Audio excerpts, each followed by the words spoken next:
tardo ahí. Muy bien, hermanos. Bueno, gracias a Dios por nuevamente, no sé usted, ¿verdad? Pero bueno, yo creo que también, pero quiero decir que es un gozo muy especial poder estar nuevamente juntos. Ya con los matrimonios nos habíamos visto aquí en la iglesia, hermanos, y pues hay que seguir, hay que continuar, hay que animar también a los hermanos que quizá no han estado mucho en contacto con nosotros en cuanto a las enseñanzas y todo esto también, hermanos. Y Dios permita que podamos retomar y seguir y crecer juntos, hermanos, en la palabra de Dios y en el servicio a nuestro Dios. Muy bien, pues estamos hablando acerca de la declaración doctrinal. Platicaba, un poquito con mi esposa. Ella me comentaba, me preguntaba acerca, cuando estamos hablando de doctrina, dejamos como que la puerta abierta a decir, ¿hay alguna otra manera de ver este punto en la palabra de Dios? Y lo que platicábamos un poquito, hermanos, es que yo comentaba la vez pasada que lo que estamos enseñando, lo que estoy enseñando es lo que yo creo, y que hay algunos hermanos cristianos también que en algunos puntos secundarios tienen un punto de vista distinto. Pero eso no implica que no sean cristianos o que tampoco, hermanos, no puedan entrar a nuestra iglesia si piensan en algún punto secundario algo distinto. Sin embargo, creo que hay una columna vertebral la cual es intocable en las Escrituras y la cual se debe defender de manera fiel y permanente cuando Cristo es el centro del Evangelio, y cuando el Evangelio o Cristo no toma el lugar que debe tomar, esa doctrina está errada. Y la podemos declarar y podemos mostrarlo de esa manera y no tener incluso relación con una doctrina similar a esa. Pero en algunos aspectos hay cuestiones secundarias que algunos hermanos nuestros quizá lo pueden ver de manera diferente en lo que a la Biblia se refiere, y podríamos congeniar y podríamos aceptarnos y podríamos platicar y estar bien. No pasa absolutamente nada. Sin embargo, yo quiero que la iglesia pueda conocer estas doctrinas, pueda ver la perspectiva que tengo yo de estas doctrinas y las pueda ver a la luz de la Biblia y entonces aceptarlas, ¿verdad? Y eso es la idea, hermanos, en cuanto a la declaración doctrinal. Entonces, estamos hablando acerca de la salvación.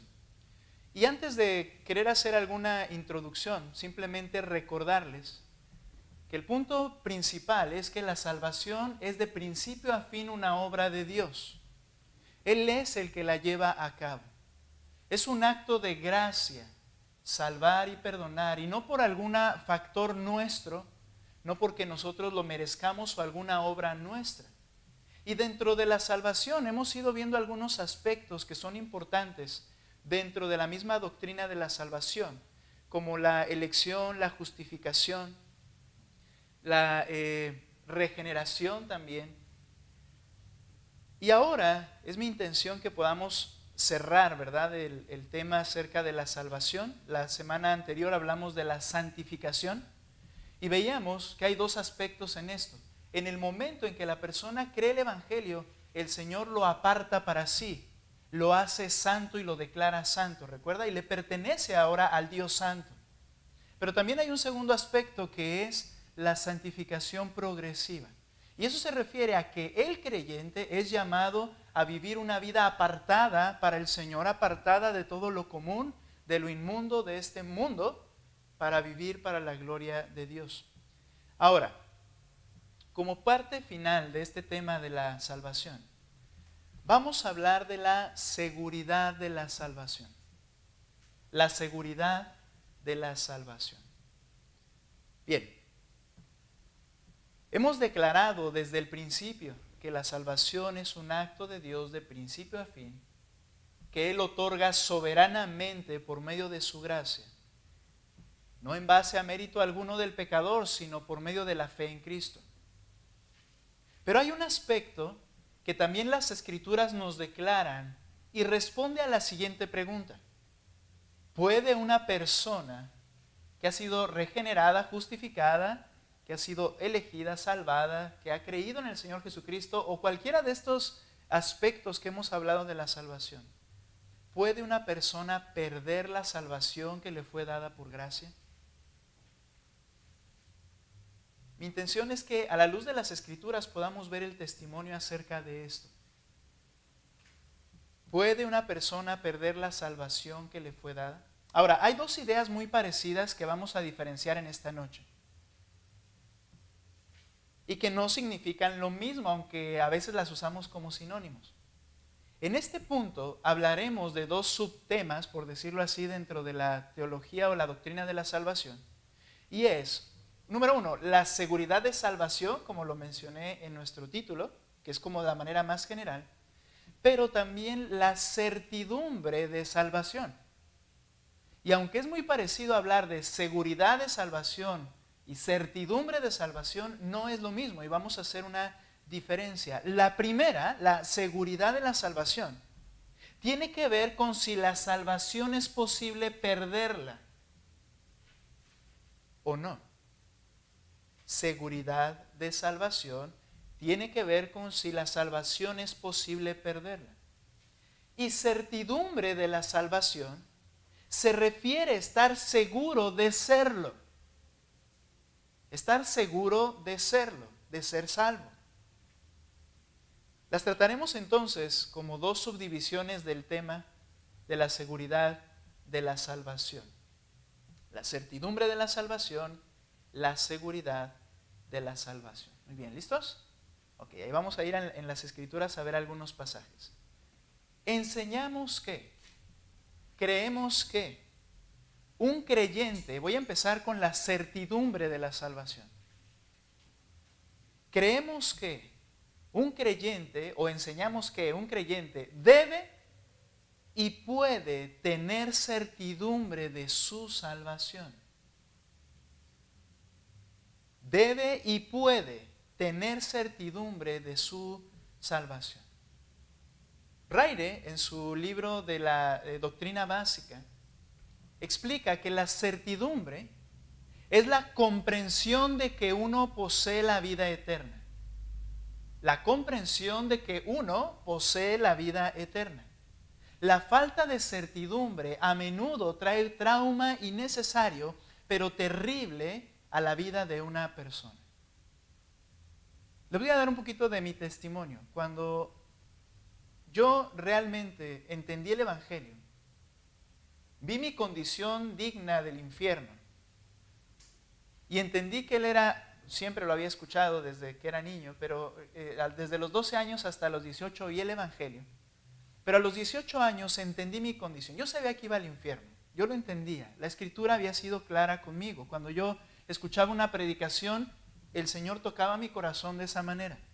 Lo sabía, pero luchaba y quería ocultar varias cosas. Bueno, cuando llegó el punto en que ya no pude hacer más y que Dios me trajo a convicción de pecado de una manera muy fuerte, entonces yo entendí siempre que era en Cristo quien yo podía venir y pedir perdón y solo en Él. Y yo no recuerdo bien cómo sucedió, pero hablé con un pastor, ¿verdad? Me dijo algunos consejos.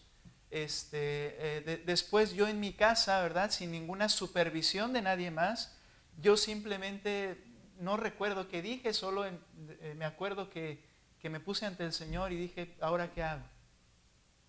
Yo sé quién soy.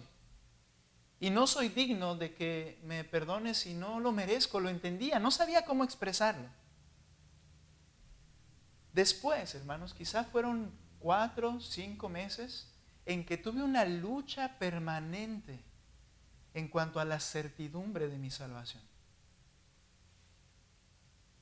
Yo luchaba porque yo decía, bueno, ¿y será que el Señor, después de haberle tomado el pelo durante 6 años, de una manera tan así, me va a querer perdonar? Yo había oído muchas sermones o enseñanzas que decían que el que nace para maceta del corredor no pasa, y cuestiones como estas que yo decía, pues igual yo ya no tengo más chance. No había certidumbre. Y eso trajo durante varios meses trauma, dice Raire, innecesario y terrible. Era difícil, fue difícil esos primeros meses. Me ayudó mucho mi esposa, que no era mi esposa. Ahí siempre volteó hacia allá, ahora está un poquito más hacia acá. Mi esposa, que todavía no era mi esposa, pero me ayudó mucho su compañía, sus consejos, el estar allí, apenas la estaba conociendo y fue de mucha bendición. Ahora, enseñamos que un creyente debe y puede tener certidumbre de su salvación. La certidumbre es posible y también necesaria en el creyente. Note 2 Timoteo, por favor. Vaya conmigo a 2 Timoteo capítulo 1. Vea las palabras de Pablo en este texto. Tendré que ir más rápido. 2 Timoteo 1:12. Note lo que dice la Escritura. Por lo cual también sufro estas cosas, la persecución como predicador del Evangelio, por lo cual también sufro, estas cosas, pero no me avergüenzo. Y esta palabra avergonzarse significa quedarse congelado y no hacer lo que tengo que hacer. Dice, pero no me avergüenzo, aunque estaba sufriendo calamidades por causa del Evangelio.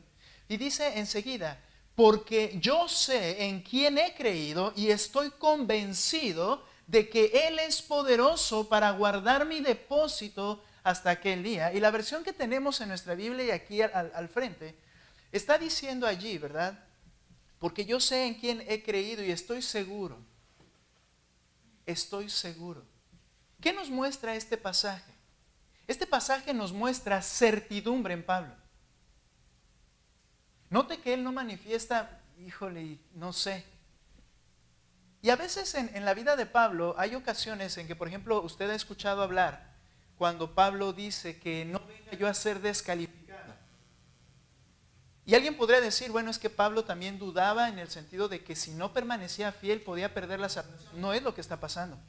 Lo que está pasando es que Pablo hablaba de la pérdida de bendiciones y galardones y de llegar y dar cuenta al Señor, como la Escritura dice, de acuerdo a lo que hizo en el cuerpo, sea bueno o sea malo. Eso tenía en mente Pablo cuando decía, yo no quiero ser descalificado. Pero este texto nos muestra que él estaba cierto de que poseía la salvación.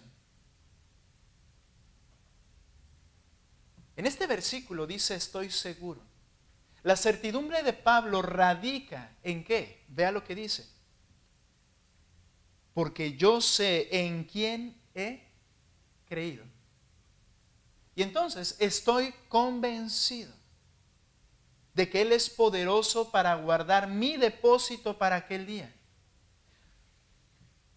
La certidumbre de Pablo radicaba, ¿verdad?, en el conocimiento de la verdad revelada de Dios. Una razón o una de las razones de falta de certidumbre en las personas que han creído el Evangelio, una razón de una falta de certidumbre es el desconocimiento de la verdad de Dios al respecto.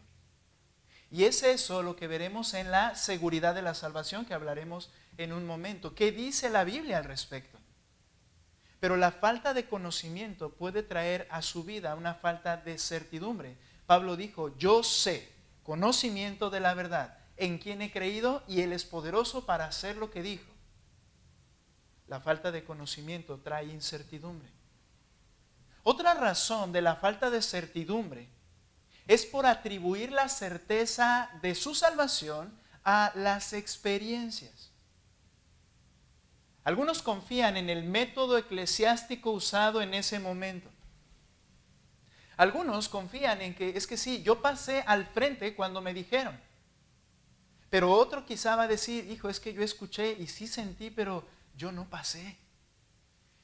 Entonces su certidumbre radica en la experiencia y cómo se llevó a cabo ahí la situación para decir si es salvo o no. Aquellas iglesias que hacen un énfasis en una oración diseñada para guiar a la persona a pedirle al Señor el perdón, promueven esta clase de incertidumbre. ¿Por qué? Si me faltó una palabra de las que dijo el predicador. Yo quiero y yo entiendo y yo amo al Señor y yo sé que voy al infierno, pero ¿qué tal si no dije las palabras correctas? ¿En qué está basada su certidumbre? En la experiencia del momento para saber si realmente es salvo o no. ¿Y qué tienen? No tienen certidumbre. Otros, porque no recuerdan la fecha precisa de su experiencia. Yo sé ahorita que amo al Señor, pero yo no me acuerdo cuándo hice mi profesión de fe. ¿Ha oído esa frase? La experiencia, el momento, y no saben en qué fecha precisa fue esa experiencia, entonces tienen incertidumbre. Otros porque dudan de su capacidad para haber recibido la salvación. Como en el caso que yo les explicaba. La duda radicaba en si yo realmente era digno de ser salvo. Y después me quedó claro que no era digno, pero que la salvación no es por mérito personal. Lo vil del mundo y lo menospreciado escogió Dios. La certidumbre de Pablo radica en su entendimiento de la verdad, pero note también en el texto, ¿qué dice ahí?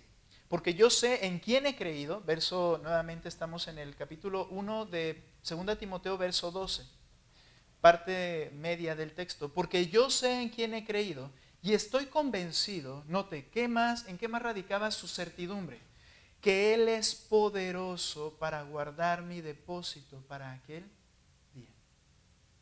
La certidumbre de Pablo radica en su entendimiento en el poder de Dios para llevar a cabo eso que Él ha prometido.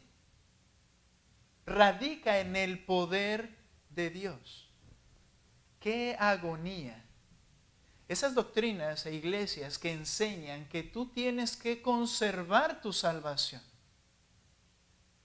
que tú tienes que vivir de una manera que no pierdas la salvación. Yo no veo a Pablo diciendo, estoy seguro porque me he comportado como me debo comportar. Dice, estoy seguro que Él es poderoso para hacer lo que dijo que iba a hacer.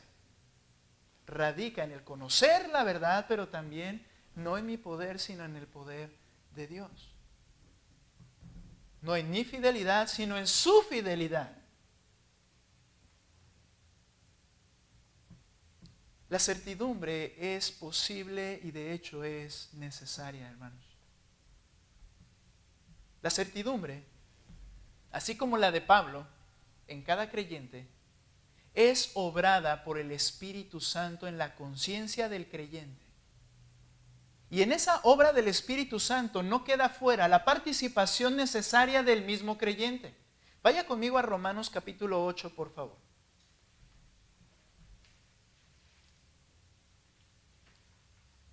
Espero estar aquí correctamente. Vean lo que dice 8:15, sí. Dice la Escritura, pues ustedes, le habla a la iglesia, a las iglesias en Roma, a los creyentes en Roma, pues ustedes no han recibido un espíritu de esclavitud para volver otra vez al temor. Esa esclavitud al pecado y a la muerte no es el espíritu que habéis recibido, que han recibido un espíritu de adopción como hijos, por lo cual clamamos Abba, Padre. Esa frase habla de certidumbre. Es un padre, pero un padre con una intimidad, como diciéndole a él, mi papi, ¿no? Como dice un bebé en nuestro país a su padre, con la confianza que tiene decirle papi. Es la idea en esta frase. Una intimidad tal que le puedes llamar de esa manera porque Él te ha adoptado. Ahora, note que siga diciendo. El Espíritu mismo da testimonio a nuestro espíritu de que somos hijos de Dios. Y si somos hijos, esta es la certidumbre, somos también herederos, herederos de Dios y coherederos con Cristo, si en verdad padecemos con Él, a fin de que también seamos glorificados con Él. La conciencia del creyente es afirmada con esta certidumbre por medio del Espíritu Santo. El testimonio mismo de Él nos dice que somos hijos de Dios. Nuevamente regresando un poquito al ejemplo que ponía al principio. Cuando yo oía el Evangelio y las predicaciones, lo que el Espíritu Santo me hablaba al oír la palabra era, vas al infierno. Vas al infierno. ¿Por qué? Porque tú te conoces. Tú sabes tu condición. El Espíritu Santo en el creyente le da el testimonio de que eres hijo de Dios. Ahora, ¿cómo se produce esta certidumbre? El argumento de Pablo en los versículos anteriores es que mediante la guía del Espíritu Santo, cuando el creyente está sometido a Él en obediencia a la palabra y en santificación, va a llegar a producir entonces esta certidumbre. Note por favor, desde el versículo, leamos del verso 12. Así que hermanos, le dice, vea cómo el creyente tiene que participar en esta parte. Así que hermanos, somos deudores no a la carne para vivir conforme a la carne, viviendo como antes vivíamos, en este mundo buscando lo de este mundo.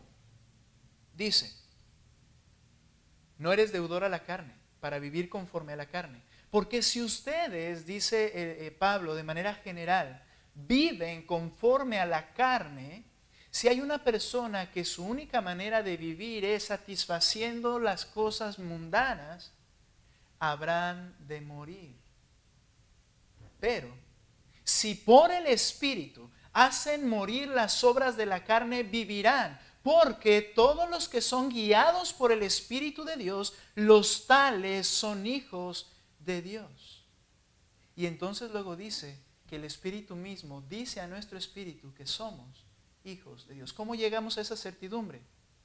Cuando el creyente intencionalmente se somete a Él mediante la obediencia a la palabra y santificación, y ya no vive para el mundo, sino que intencionalmente busca vivir para el Señor, inmediatamente o de manera progresiva y constante, el Espíritu Santo va afirmando, eres hijo de Dios, y hay certidumbre. Si quizá alguien aquí, hermanos, sigue luchando en decir, es que no sé si soy salvo, está bien, analiza qué tan intencional te sometes a la voluntad de Dios. Qué tan dispuesto y de manera frecuente estás buscando hacer y que el Señor sea el que dirija tu andar, el Espíritu Santo. Y de verdad, hermanos, ahí es donde empieza el Espíritu Santo a ser muy claro en nuestra certidumbre de que somos hijos de Dios. El Espíritu capacita y obra de esa manera. Los creyentes a lo largo de la historia son llamados a estar separados para Dios en santificación, con vidas piadosas y justas que reflejan su relación con Dios. Entonces, cuando el creyente es obediente en esa área, el Espíritu capacita al creyente, a ese creyente que está dispuesto, y genera en él la convicción o certidumbre de ser hijo de Dios. Esto es algo, verdad, en la Escritura de manera frecuente. Vaya conmigo a 2 de Pedro, capítulo 1, verso 10, por favor.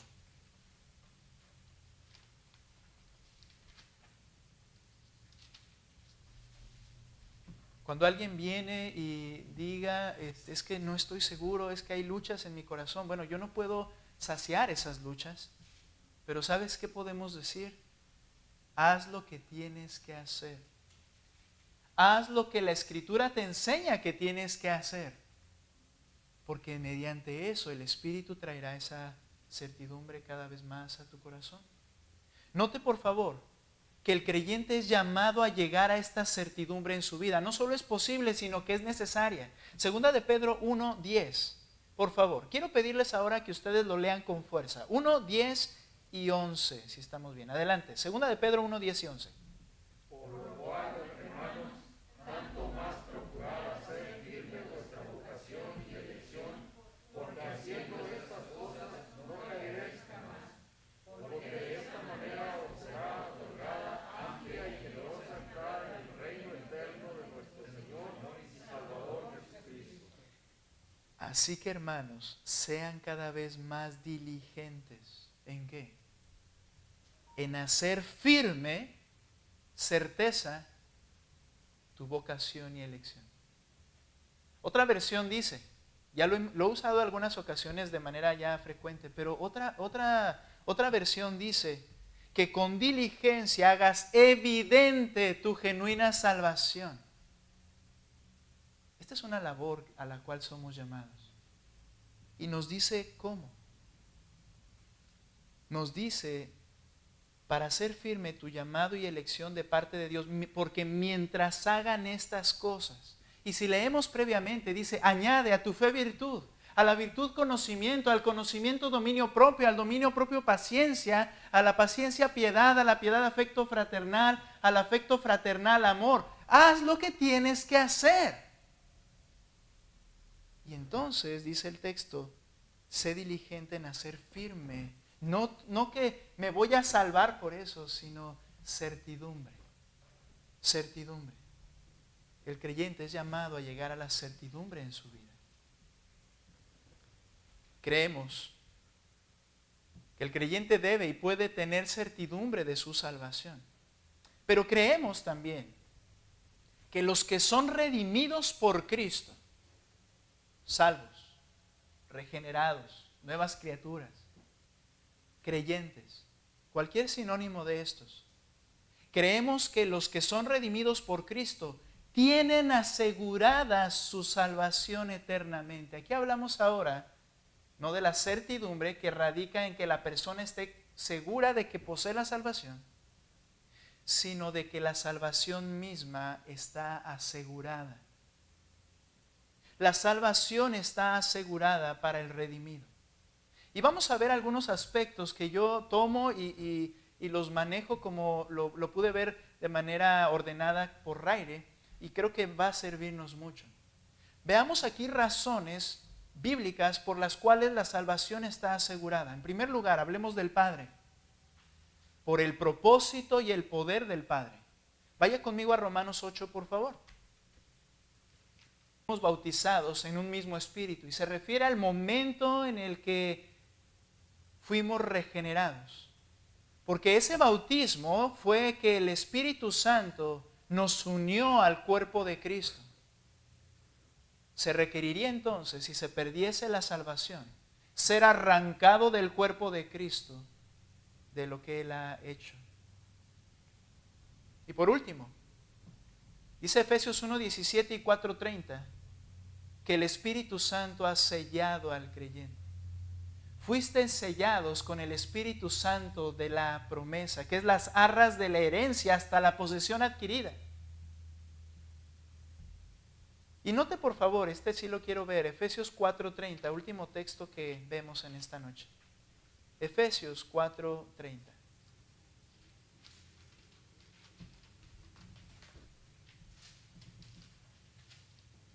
Dice el texto, y no entristezcan al Espíritu Santo de Dios.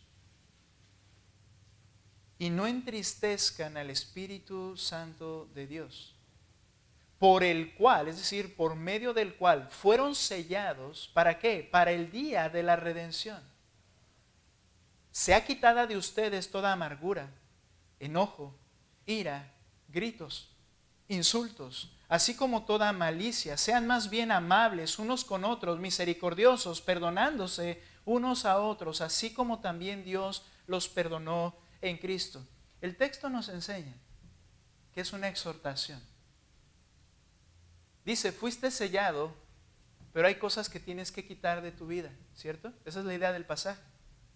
No fuiste sellado y ya eres perfecto y no tienes ninguna mancha, ni arruga, ni pecado, no. Al contrario, le dice, no entristezcas el Espíritu Santo. ¿Y cómo lo entristecemos? Cuando en lugar de someternos a Él, a servirle, obedecerle y su palabra, que Él es el autor, en lugar de eso andamos en todas estas cosas que se mencionan acá. Y le dice al creyente, porque fuiste sellado con el Espíritu para el día de la redención. Si fuese como algunos afirman, que el pecado hace que se pierda la salvación, pues estos hombres ya la habían perdido en el mismo instante de haber sido sellados, porque seguían viviendo en algunos pecados manifiestos. El sello del Espíritu es permanente y garantía hasta el día de la redención. Perder la salvación implicaría ser dessellado. Y esto es imposible.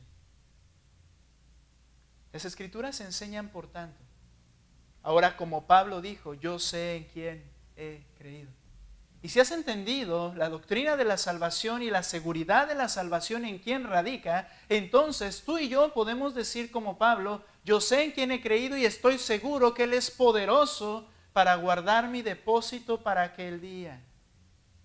Y tener certidumbre que es producida por la seguridad de la salvación. Las Escrituras enseñan, por tanto, que todo aquel que ha sido redimido por medio de Jesucristo es salvo eternamente por la obra de Dios mismo y no puede perder la salvación.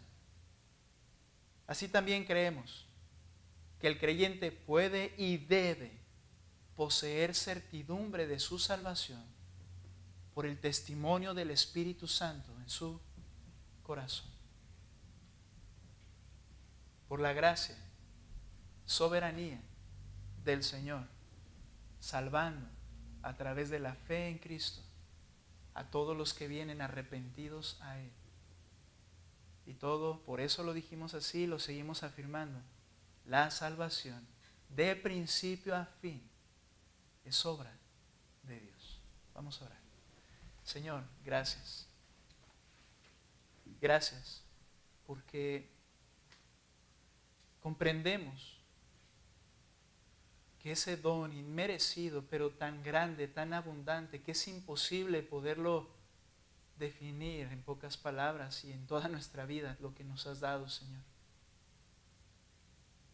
Pero hemos entendido ahora que tú, Señor, llevas a cabo la salvación y que yo no puedo perderla. Pero también, Señor, que es necesario llegar a la certidumbre de la salvación mediante una dependencia, una vida de piedad que se somete a tus preceptos, que pone su cuerpo, su mente, su dinero, su alma y todo lo que somos para servir a la justicia y glorificarte.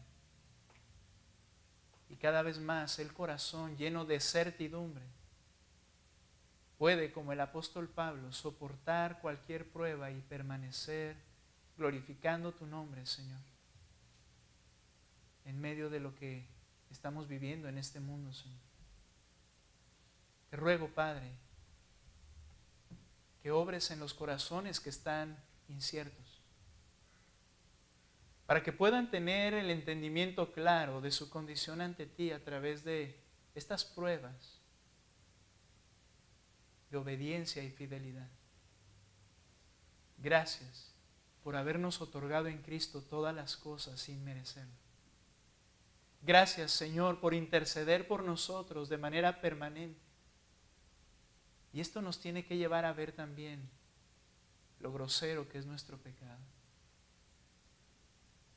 De tal manera que cada mentira, cada pensamiento, cada acción que va en contra de tu norma santa implica tu intercesión, porque de ser de nosotros merecemos el infierno. Pero gracias por la salvación, Padre. Que tú seas glorificado siempre. Que la honra y toda la gloria te la demos en nuestras vidas, con nuestros labios, con nuestra andar, Padre. En el nombre de Cristo Jesús rogamos esto.